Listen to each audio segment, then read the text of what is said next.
more questions around career. So I've got some questions that people that couldn't be on the call live wanted to make sure they got answered. So we'll get to as many as we can. Career values is the theme of this one. Why is it important to identify career values when you are doing a job search?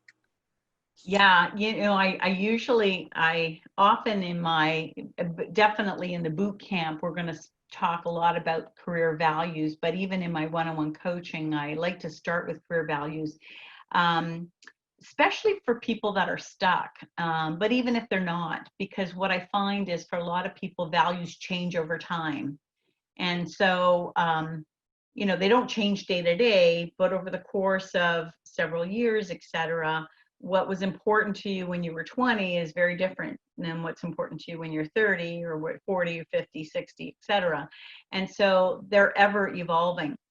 And the way, like I go through values elicitation, I go through a process of actually identifying the values and then prioritizing the values and then distilling them into top 5 core values as it relates to career. I do this in other areas of life as well, but generally career, because that's what we're talking about.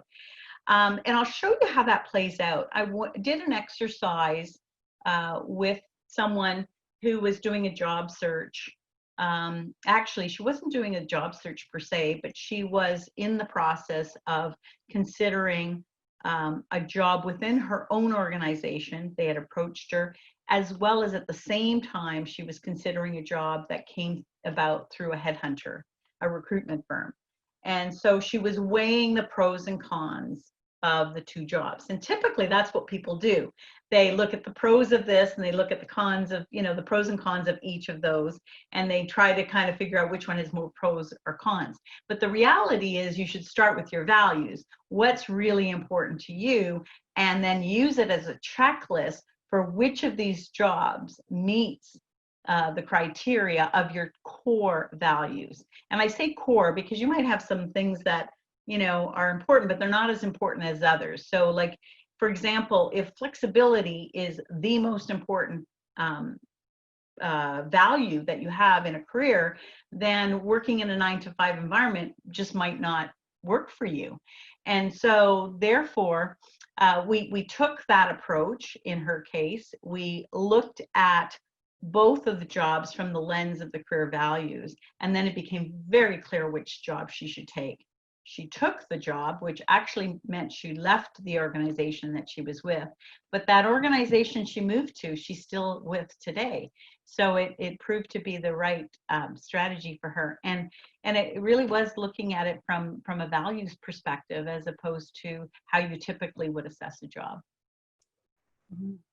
Yeah, that's so true, how that just makes so much sense, because those values do change over time. So I guess you have to revisit them. Yeah, exactly. As different opportunities arise. Absolutely. Like, it's one of the main reasons why I left the corporate world and started my own practice as a coach, because I had a major value shift. All of a sudden, flexibility was the most important thing to me. And I had been in a leadership role. I was an executive where I was traveling across the country, actually both, across North America. I had, my time was not my own.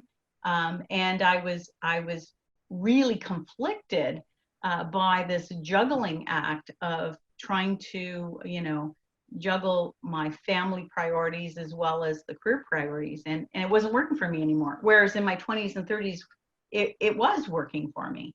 And flexibility wasn't important because I was available anytime, all the time kind of thing. But yeah, that's just kind of an example of how it does shift